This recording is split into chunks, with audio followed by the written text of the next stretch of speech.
So my biggest problems with early extension, and I think most of us know that the issue with early extension is that it's really just a symptom of other things going on. For me, like what I think a lot of golfers struggle with is that the real problem starts before we even pick up a club. My body and the limitations of my body are what's causing most of my early extension problems. 20 years of sitting at a desk really has ruined my body. My body's gotten stiff, it's gotten weak in certain areas, and it's all the wrong areas that are good for golf. So for me, one of the first limiting factors that I run into when I'm swinging a golf club is in my backswing. I can't swing properly. My torso can't rotate because my back muscles are so stiff from bending over a computer for so long. And so my body compensates and it cheats and does other things which lead to early extension. And so that could either mean that when I'm trying to swing back, I'm coming up out of posture already early just to try to get the club back.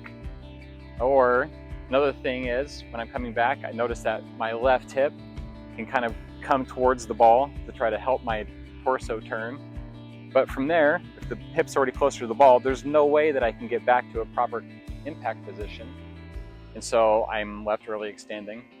And then another thing that I see in my swing is that as I get to the top and I get to that end of range of motion, my right arm just kind of disconnects and it comes way over the top to try to complete the backswing and end up looking like John Daly. But unfortunately, I'm not as coordinated as John Daly, so there's no way that I can get back without coming over the top and early extending. So I've got multiple things causing early extension, but they all are kind of rooted in my torso problem. They're all kind of rooted in the stiffness in my back.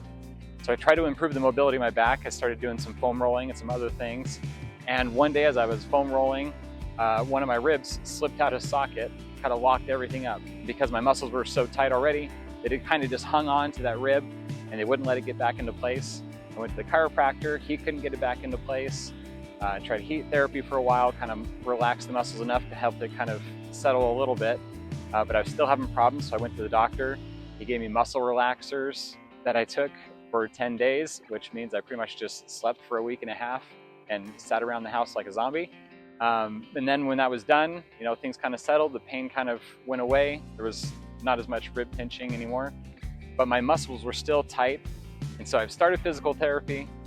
One of the first things we did, we started doing some cupping. If you know what cupping is, large suction cups on your back, try to create blood flow into those areas to try to help loosen things up, help some healing. This is a picture of one of the first times I went where it was kind of light, and then he increased the pressure the second time we did it. And so I had 6 huge, really deep purple, didn't get a picture of that. And then he gave me some mobility exercises that I can do every day. And like he told me that these mobility exercises, it's really about dosage. And so I do these things 3 to 4 times a day. I break up my work day every hour or so. I take a 2-minute break and I do 1 or 2 of these exercises, and I just do that consistently throughout the day so that I'm doing these 3 or 4 times a day. But here's what he's got me doing. The first exercise is cat-cow, classic yoga move. So I've done that before.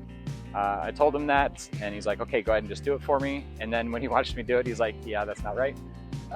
So he told me that, on the cow, I really need to press my chest, kind of push it towards the ground, try to get that real arch in my upper back, maybe help with my Quasimodo back that I've been developing. And then in the cat position, really make sure that I'm tucking my tailbone. I was really just bending up from the middle of my back in the cat before, but he said to really tuck the tailbone underneath to get that full arch throughout the whole back.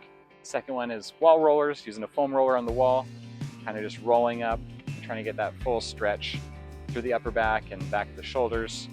Next one is wall angels, which if you've done before and you've got stiffness in your back, this one can be pretty brutal. The range of motion was pretty small as I was getting going. And it's starting to feel a little bit better, trying to loosen those things up a bit more. And then the last one is prone scapular retractions. It looks pretty simple, just kind of laying down, squeezing the shoulder blades together, and then lifting the arms up off the ground, trying to use your lats and rhomboids. It's pretty sad how hard this can be with no weight, just lifting your arm off the ground. But it kind of just showed me how weak the supporting muscles of my back are. So I'm going to be doing those exercises daily over the next couple of weeks. We'll see how that goes, see what he says. I'm still going to the physical therapist a couple times a week. He's doing some manual work, trying to stretch and kind of soften up those areas and try to work in some mobility. But I'm going to keep you guys posted as we go along, so you can kind of find out from my own experience, what's working, what's helping me progress. So before we get too far down the path of rehab, I'm gonna go ahead and play a round of golf next week so you can kind of see how bad my current state is, how bad my body is affecting my game. But that's gonna be our baseline. And then from there, working until we get to scratch golf. Gotta start by fixing my body so we can see how much of a difference fixing the body actually makes. If you wanna follow along for the ride, see what it takes for a broken body to get to scratch golf, and go ahead and hit subscribe, and we'll see you next time.